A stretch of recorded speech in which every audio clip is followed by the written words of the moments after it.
치즈의 종류에는 약 800종이 있는데 그 이름들은 사실은 대부분 원산지에 유래하는 경우가 많다고 합니다. 그리고 또 일단은 기본적으로 치즈를 구분할 때 가공을 했느냐 하지 않았느냐에 따라서 분류할 수 있고요. 또한 치즈가 가지고 있는 수분의 함량, 그러니까 수분의 함량이 적을수록 경도가 강해지겠죠. 그래서 그런 경도의 차이와 또 숙성 방법에 따라서 치즈를 기본적으로 분류할 수 있다라고 말합니다. 그러면 이제 그 가공 유무에 따라서 가공을 한 것을 가공 치즈라고 하고요. 가공 처리하지 않은 것을 자연 치즈라고 합니다. 그래서 이제 자연 치즈에도 생 치즈와 숙성 치즈로 나눠질 수가 있죠. 그래서 뭐 생치즈 같은 경우는 그 산으로 온거시켜서 숙성시키지 않은 치즈들을 의미를 합니다. 그래서 기본적으로 얘네들은 숙성을 시키지 않다 보니까 수분이 50에서 한 80% 정도를 가지고 있어서 수분이 많다는 건 어떨까요? 맛이나 질감이 조금 부드럽고 색과 향이 좀 온화한 치즈들이 대부분 여기 생치즈에 해당을 하고요. 숙성 치즈는 이제 결국은 발효를 시켰다는 건데 어떤 걸 가지고 숙성을 시켰느냐에 따라서 조금씩 또 경도도 달라지고 우리가 먹을 수 있는 다양한 치즈의 종류들이 나오더라고요. 그래서 이제 그 경도에 따라서 아까 수분 함량이 달라진다고 했잖아요. 그 부분은 이제 저희가 표 10-2에서 확인할 수가 있어요. 교재 158페이지에 자연 치즈 종류와 그것에 따른 숙성 방법이 5가지로 나눠져 있거든요. 그래서 그건 한번 보시도록 하시면 되겠어요. 그래서 여기 저희 PPT에도 있는데 연질, 반경질, 경질, 초경질 이렇게 4가지로 나눠져 있죠. 그래서 5가지가 아니라 4가지네요. 그래서 이제 경도에 따라서 일단 얘는 구분했다라고 보시면 돼요. 경도는 즉 뭐다? 수분 함량이라고 말씀드렸어요. 이제 얘를 또 다시 이제 여기서 더 이제 들어가는 게 이 숙성 방법에 또 세분화될 수가 있는데 그것까지는 이 책에 나와 있지 않더라고요. 근데 이제 조리과학 책 다른 것들 보면은 또 어떤 세균을 이용한 어떤 치즈인지 좀 더 세분류된 것들이 있습니다. 그래서 이제 그런 건 다음에 한번 인터넷 같은 데 찾아보시면 나오니까 그거는 패스하도록 하고요.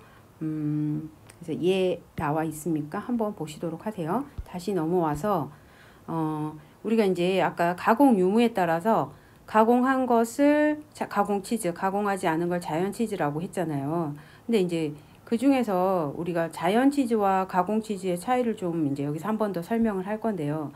자연 치즈 같은 경우는 가열 처리, 그러니까 뭔가 가공을 하지 않기 때문에 가열 처리하지 않아서 보관을 했을 때도 자체적으로 계속 뭔가 그 발효 숙성이 일어나는 거예요. 왜냐면 자연 치즈 안에 포함되는 게 숙성 치즈가 있었잖아요. 그러다 보니까 이 자연 치즈는 원료나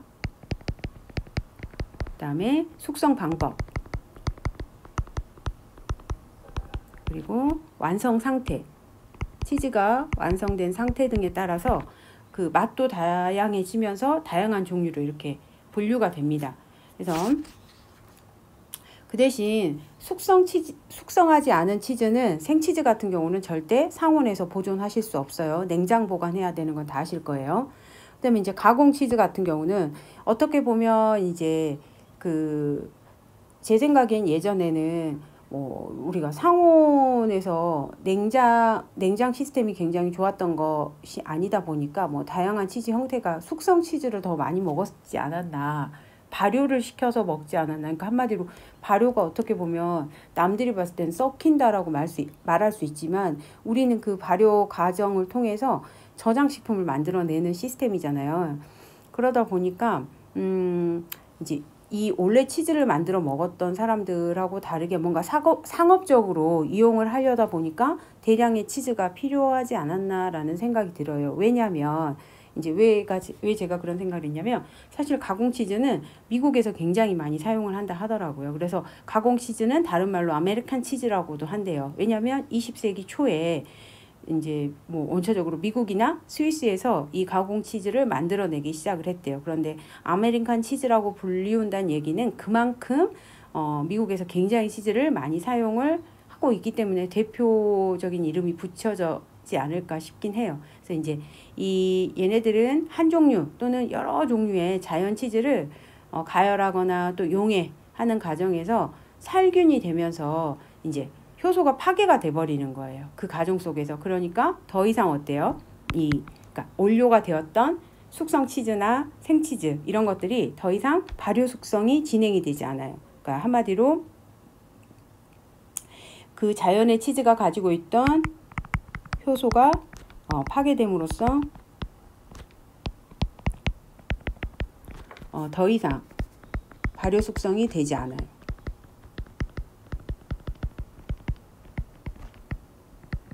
되지 않는 상태가 가공 치즈죠.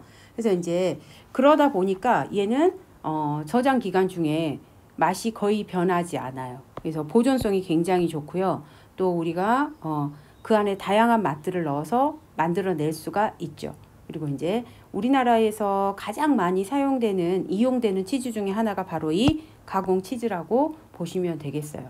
그래서 이제 또 그 치즈가 사실은 뭐 안에 이제 우유를 가지고 하는 거다 보니까 이 치즈 만들 때 유화제 같은 거 첨가하면 가열에도 치즈 안에 있는 지방이 쉽게 분해되지 않는데요. 이제 그런 부분까지도 만들어내는 게 결국엔 가공 치즈죠. 그래서 그러면 이런 가공 치즈를 만들 때 가장 많이 사용되는 자연 치즈는 뭐냐면 체다 치즈 또는 고다 치즈. 체다하고 고다를 이 체다하고 고다는 그 뭐죠? 치즈 분류표에 보시면 얘네들이 약간 어디에 해당하냐면 경질에 해당하거든요.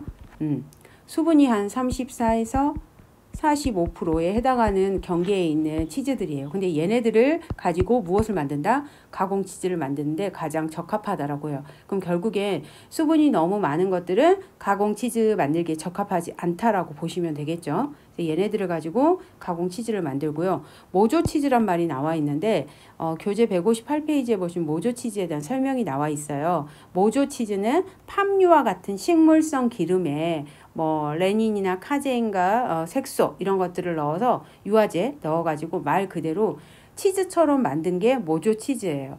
그래서 이제 말 그대로 치즈 같은 걸 만들어내는 거죠. 한참 그 기사 같은 거 보셨을 거예요. 저렴한 피자집에서 이 모조 치즈 이용해가지고 이렇게 하더라 이런 거 막 보셨을 거예요. 근데 이제 사실은 모조 치즈가 불법은 아닌데 그 좋은 치즈를 사용하는 것처럼 하면서 모조 치즈를 사용하는 게 문제가 되겠죠. 결국엔 기본적인 치즈가 가격대가 높다 보니까 또 이런 대용품들이 만들어졌다고 보시면 돼요. 치즈를 조리하는 방법은 거의 대부분 치즈 모짜렐라 아닌 이상은 그냥 그대로 드시죠. 그 다음에 샌드위치나 이런데 샐러드 같은 데 넣으셔가지고 같이 먹어요. 근데 이제 얘네들이 가열을 하게 되면 이렇게 지방이 분리돼서 표면이 조금 번들거리죠. 그리고 그 안에 있는 단백질이 응고돼서 질겨지는 게 이제 단점이죠. 그래서 이제 되도록이면 저온에서 빠르게 단시간 조리하는 게 이왕이면 치즈를 조금 더 맛있게 드시는 방법이라고 하고요. 또 이 되도록이면 모짜렐라 치즈 같은 경우는 얘네들이 좀 우리가 오븐에다가 치즈 만들 때 고온으로 굽잖아요. 그러다 보니까 반드시 얘는 늘어지게 하려면 저희가 가열이 들어가야 돼요. 그렇죠? 열을 가하지 않으면 모짜렐라 이렇게 늘어지는 찢어지는 느낌 못 받잖아요.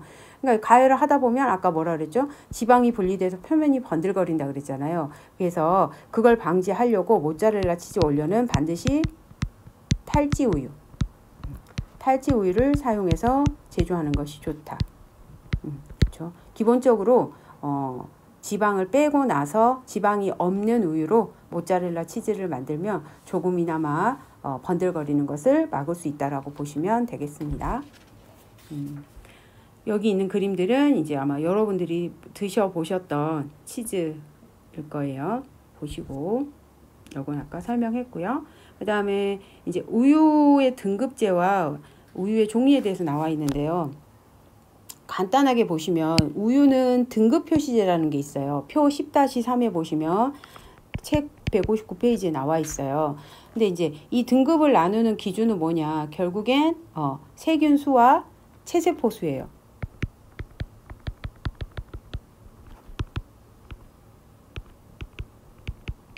그래서 여기 보시면 나와 있네. 세균수와 체세포수로 등급을 나누는데 이것도 각각 5개의 등급으로 나눕니다. 그래서 이제 우리가 되도록이면 뭐 1등급 우유로 만들었습니다. 막 이런 말 나오시잖아요. 그래서 교재에 보시면 당연히 세균수와 체세포수가 작은 게 좋겠죠. 그래서 일단 우리나라에서 생산되는 원유의 90% 이상이 저희는 1A 등급이래요. 그래서 이제 굉장히 좋은 원료로 만드는 우유를 먹고 있는 거죠. 그래서 체세포수 기준으로 했을 때도 또 1등급부터 5등급 나오는데 사실 저희가 사 먹는 우유에는 이 체세포수까지 표시된 우유는 별로 없대요. 여기 그림 잠깐 보시면 여기도 1A 등급 우유 나와 있고 서울우유에는 체세포수까지 포함을 해놨네요. 여기 세균수만 해놨고. 근데 이제 아마 우유 사실 때 세균수와 체세포수를 확인하시고 사시는 분은 별로 없을 것 같아요. 저도 그냥 이건 일단 믿고요. 저는 뭘 보냐면 요 옆에 보시면 요거 있죠. 요 표 보이시죠? 이게 K밀크예요. K밀크 표시인데 이건 뭐냐면 국산 원유를 사용한다는 마크거든요. 그래서 사실 저는 당연히 우리나라 우유니까 우유 등급은 좋겠지라는 그 전제하에 오히려 K밀크 마크를 말이 왜 안 나오죠? 이걸 더 확인합니다. 이거는 중요한 것 같아요. 왜냐하면 우유가 저렴해서 이렇게 딱 보면 이 국산 원유가 아닌 걸 사용하는 우유들도 상당히 많더라고요. 그래서 이제 그때도 말씀드렸지만 우리 가족 중에 우유를 가장 많이 먹지 않는 사람은 저지만 우유를 사서 냉장고에 보관하는 사람은 저다 보니까 또 가족들이 좋아하는 우유를 고를 때 이런 부분을 또 체크를 하게 되더라고요. 그래서 여러분도 어떤 것이 메인인지는 잘 모르겠어요. 근데 그래도 이왕이면 조금 국산 원유를 좀 더 믿고 먹는 게 좋지 않을까 싶어서 저는 이걸 확인을 합니다. 다시 돌아와서 건강한 젖소가 생산하는 원유일수록 당연히 세균수가 적고 신선할 수밖에 없고요. 또 유방에 염증이 생기거나 어떤 그 원료를 줄 수 있는 개체가 스트레스가 이렇게 호르몬 분비가 이 스트레스나 이런 걸로 인해서 호르몬이 올라가게 되면 체세포수도 증가한대요. 그러니까 결국엔 체세포수가 적고 세균수가 적은 것일수록 우리가 먹기에 좋은 최고 등급을 받는 거겠죠. 그렇게 아시면 되고 오늘 이거 이제 보셨으니까 우유 사러 가셨을 때 세균수와 체세포수를 확인하시고 또 하나 플러스 K밀크를 확인하시고 우유를 선택해 주세요. 신선유와 한온유라는 게 있어요. 그러면 이제 한온유만 여기 이제 보시면 한온유는요. 탈지 분유를 다시 물에 녹여가지고 여기다 또 유지방 같은 것들을 넣어서 다시 무엇으로 만든 거예요? 그쵸? 액상 우유로 만들어가지고 우리가 그냥 평범하게 마시는 우유처럼 만든 거예요. 근데 이제 장단점이 있어요. 신선유 같은 경우는 사실은 저희가 냉장 보관해서 시간이 좀 있으면 그 시간 지나면 버려야 되잖아요. 변질이 되니까. 유효 기간이 있잖아요. 그 냉장 저장 기간. 근데 이제 한온유 같은 경우는 저장을 할 수 있는 기본적인 그게 뭐냐면 분유잖아요. 분유. 가루 상태의 분유다 보니까 얘가 신선유에 비해서는 오래 보관할 수 있는 장점이 있어요. 근데 이제 또 단점이 있죠. 얘를 이제 한온유로 만들게 되면 신선도와 품질은 떨어질 수밖에 없죠. 그리고 맛도 약간 달라집니다. 그래서 이제 이 한온유 같은 경우는 그럼 왜 사용하나요? 라고 합니다. 과일 맛을 내는 그 가공 우유나 저지방 우유, 무지방 우유, 이 요구르트 등에 굉장히 많이 사용이 됩니다. 그래서 이제 얘도 똑같아요. 식품 표시를 통해서 여러분이 충분히 확인하실 수 있어요.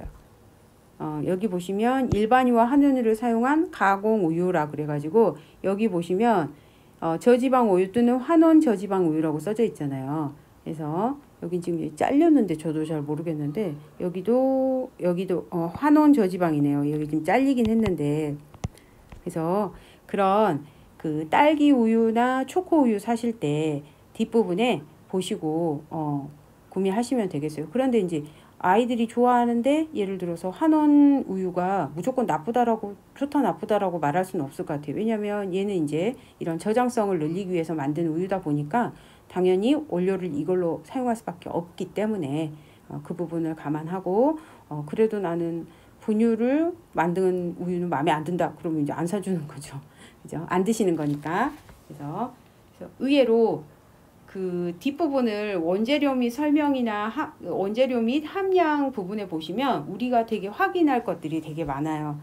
어묵 같은 경우도 뒷부분 보시면 그 어묵을 만드는데 들어가는 그 생선의 종류나 그 다음에 생선의 함량.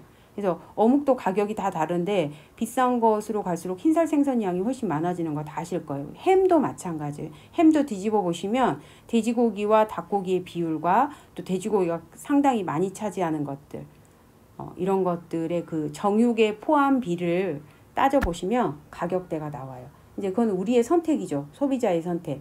싸다고 해서 드시는 것 이제 뭐 그 경제적인 부분을 고려해서 선택할 수도 있겠지만 어린 아이들이 먹는 그런 가공식품일수록 뒷부분에 원재료하고 함량을 좀 꼼꼼하게 봐야 될 필요는 반드시 있다라고 생각을 합니다. 우리가 그런 가공식품들을 사실 안 먹고 살 수는 없잖아요. 먹어야 하는데 이왕이면 현명한 소비를 하자는 주의입니다. 저는 여기까지 해서 우유하고 이제 유제품에 대한 설명이 끝났습니다. 다음은 챕터 11장 유지류에 대한 설명하도록 할게요. 유지류 같은 경우는 이제 여기서 뭐 유지의 종류를 좀 보고요. 유지가 가진 특성, 그다음에 이제 유지를 어떤 상태에서 무엇에 의해서 유지가 산패가 빨라지는지와 유지를 또 알맞게 보관하는 방법, 그리고 또 유지를 조리하는 방법과 유지의 가공품에 대해서 보도록 하도록 할게요. 그래서 교재 162페이지가 되겠습니다. 유지는 사실은 이제 우리가 뭐 식물의 열매라든지 아니면 동물의 지방 이런 조직에도 굉장히 많이 포함되어 있는 게 유지잖아요. 그래서 유지도 에너지원이 될 수 있고요. 또 우리 몸에서 세포막을 구성하고 또 생리 조절 물질 같은 프로스타글란딘 같은 것들의 전구체 등의 역할을 하는 필수 지방산의 공급원으로도 얘가 역할을 하고 또 지용성 비타민을 녹여주는 용매로도 작용을 합니다. 그리고 이제 실제로 이거는 뭐 생화학적이고 화학적인 그 필요성이고 우리가 실제로 유지를 조리 쪽으로 와서 가지고 보면 식품을 조리할 때 풍미도 주고 또 맛도 주고 부드러움도 주는 게 사실은 유지입니다. 계란 프라이 같은 거 하고 튀김할 때 유지 없으면 할 수 없잖아요. 사실 우리가 돈가스 같은 경우 이제 기름에 우리가 딥프라잉해서 먹는 게 가장 맛있죠. 그런데 요즘에 이제 건강이라든지 이런 또 기름의 처리 문제 이런 것들이 있다 보니까 이제 저도 요즘에는 에어프라이기를 많이 이용을 해요. 그냥 이렇게 오일 스프레이로 뿌려가지고 앞뒤만 이렇게 기름 뿌려가지고 최대한 기름을 그러니까 기름을 적게 섭취하려고 노력을 하는데 결국엔 그런 것조차도 없이는 에어프라이기에서 익힐 수 없잖아요. 그러니까 이제 열 전도체로서도 작용하는 게 바로 유지입니다. 그래서 이제 뭐 아예 없이 음식을 조리해서 먹는다는 건 어려운 것들이 좀 있고요. 그렇다고 해서 과하게 먹었을 때 우리 건강에 영향을 주기 때문에 사실은 좀 똑똑하게 알고 유지를 사용하는 게 사실은 맞는 거죠. 그래서 저는 그 학생분들이 막 물어보면 막 그 말해요. 그냥 만약에 유지에 대한 선택이 가장 어렵다면 그냥 제가 가장 편하게 권해드리는 건 콩기름이에요. 콩기름. 발연점도 높고 식물성 유지잖아요. 그러니까 뭐 올리브유, 포도씨유, 카놀라유 너무너무 많잖아요. 제가 드시지 말라고 하는 거는 카놀라유예요. 그 우리가 사 먹는 마트에서 드시는 유지 중에 카놀라유는 그 유전자 제조업으로 이런 카놀라 원료 자체가 저렴한 것들이 다 그거단 말이에요. 그래서 이 약 먹는 거 우리가 집에서도 하루에 후라이를 하거나 부침개를 하거나 이럴 때도 식용유 굉장히 많이 쓰잖아요.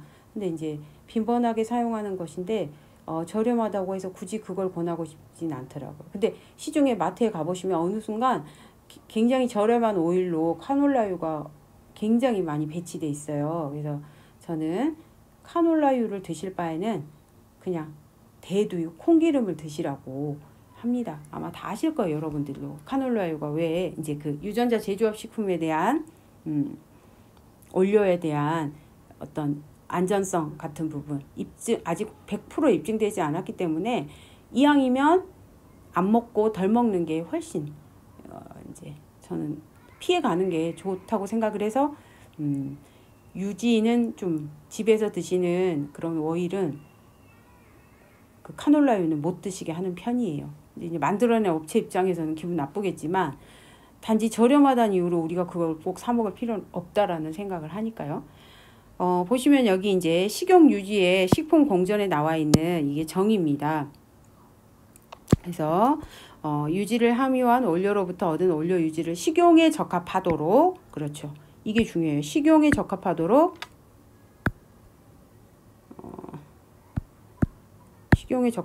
제조 가공한 것 또는 이에 식품 또는 식품 첨가물을 가한 것으로 식물성 유지, 동물성 유지, 그리고 식용 유지 가공품이 바로 식용 유지입니다. 그래서 대부분의 식물성 기름은 일단 정제된 것이죠. 그리고 올리브유, 참기름, 들기름 같은 경우는 정제하지 않은 기름들이에요. 그래서 이제 이렇게 정제하지 않은 기름들은 장단점이 있어요. 얘네들이 발연점이 낮기 때문에 튀김을 하는 요리에 적합하지 않은 게 이제 그 하나의 특징이긴 합니다. 그러면 우리는 이제 동유 처리에 대한 내용이 나와 있는데 얘는 이제 샐러드유 같은 경우에 우리가 낮은 온도에서 결정화가 일어나지 않도록 1에서 6도씨에서 18시간 정도 놔두어 석출된 결정을 제거하는 게 바로 동유 처리라고 해요. 그래서 이제 이미 결정화된 것들을 처리하기 때문에 그 처리가 된 기름은 냉장 온도에서 우리가 보관을 하여도 결정이 일어나지 않으니까 계속 오일 상태, 그렇죠. 맑은 오일 상태를 유지하니까 우리가 샐러드유로 사용할 수가 있어요. 샐러드유로 사용을 하려면 결국엔 역으로 생각하시면 동유 처리를 거친 오일을 사용해야 된다라고 하시면 돼요. 그래서 여기 그냥 동유 처리에 대한 우리가 그러니까 그 내용이 하나 지금 163페이지에 나와 있어요. 그래서 한번 보시면 될 것 같아요. 이제 우리가 먹는 대부분의 식물성 기름들 같은 경우는 이제 정제를 하고 또 색깔이나 또 그다음에 느껴지는 냄새라든지 검질 이런 것들을 제거해서 우리가 먹죠. 근데 이제 아까 말씀드린 여기 나와 있는 올리브유, 참기름 이런 것들은 그 정제하지 않고 그대로 식용하는 기름이에요. 그래서 그 엑스트라 버진 올리브유도 여기에 해당을 하죠. 그래서 얘네들 엑스트라 버진 올리브유는 우리가 샐러드 오일로 많이 사용을 하죠. 얘는 부침이나 후라이 할 때 아마 넣어 보시면 아실 거예요. 빨리 이렇게 발연점이 낮기 때문에 빨리 타버리고 냄새가 좀 있어요. 그러다 보니까 일반적인 조리용으로는 어울리지 않아요. 근데 이제 이것들을 그 탈취나 이 아까 말씀드린 동유 처리 이런 것들로 해가지고 그 향미나 이런 천연 방지제 같은 것들이 얘들이 제거돼 버리기 때문에 얘네들은 그대로 식용하는 게 맞아요. 동유 처리하지 않고. 그래서 그 내용을 알려주려고 163페이지에는 동유 처리란 말이 나왔어요. 그래서 이 비정제 식물성 유지 같은 경우는 여기 다시 한번 고온조리 적합하지 않다 그랬어요. 그러니까 얘네들은 이 세 가지는 결국엔 동유 처리를 하지 않는 거죠. 그렇죠? 참기름이 여러분 아시다시피 참기름에 있는 세사몰 이런 게 굉장히 천연 항산화제잖아요. 근데 얘네들을 그 동유 처리해버려서 우리가 콩기름으로 그러니까 한마디로 식용유로 사용을 하게 되면 올리브유, 참기름, 들기름에 들어있는 정말 그런 성분들을 우리가 섭취할 수 없기 때문에 어떻게 보면 얘네들은 그냥 동유 처리하지 않은 상태에서 먹어야 되는 유지류라고 보시면 되겠어요. 그러면 이제 우리가 그 기름의 유지의 종류들을 좀 살펴보도록 할게요. 먼저 제일 많이 쓰는 게 뭐예요? 이제 식물성 기름하고 동물성으로 저희가 나눌 수가 있어요. 근데 이제 여기서 보시면 우리가 식물성 유지를 분류를 좀 합니다. 다 아시는 건데 여기서 한 번만 더 간단하게 하고 갈게요. 먼저 잠깐만요. 건성유, 그다음에 반건성유, 그다음에 불건성유. 다 들어보신 거예요. 다 외우셨던 거고. 왜냐하면 이거는 그 요오드가시죠. 요오드가에 따라서 분류한 건데 건성류 같은 경우는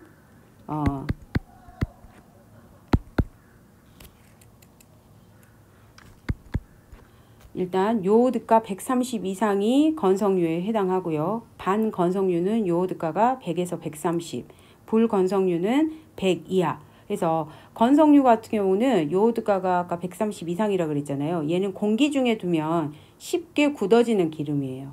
그래서 이제 들기름 같은 거, 겨자유, 들기름 같은 경우 냉장고에 보관하시죠. 그다음에 반건성류는 불건성류와 건성류 중간적 성질을 갖는 거 맞죠? 그래서 얘네들은 이제 우리가 주로 많이 쓰는 뭐가 있을까요? 콩기름, 그다음에 면실류 같은 거, 그다음에 참기름, 그다음에 옥수수유, 해바라기유. 얘네들이 여기에 속해요. 그래서 요오드가 130 이상, 여기는 100에서 130 사이, 여기는 100 이하라고 보시면 됩니다. 불건성류에는 그럼 뭘까요? 얘는 건성류는 아까 제가 공기 중에 뭐가 된다 그랬죠? 굳어지는 거라 그랬어요. 굳어지는 오일로 얘는 주로 들기름이 여기에 속한다 했어요. 그래서 겨자유는 제가 뺄게요. 자주 쓰시는 거 마시면 되니까. 불건성류는 그럼 뭘까요? 얘는 공기 중에 아무리 두어도 절대 굳어지지 않는 거. 그래서 올리브유, 그다음에 피마자유, 그다음에 낙하생류,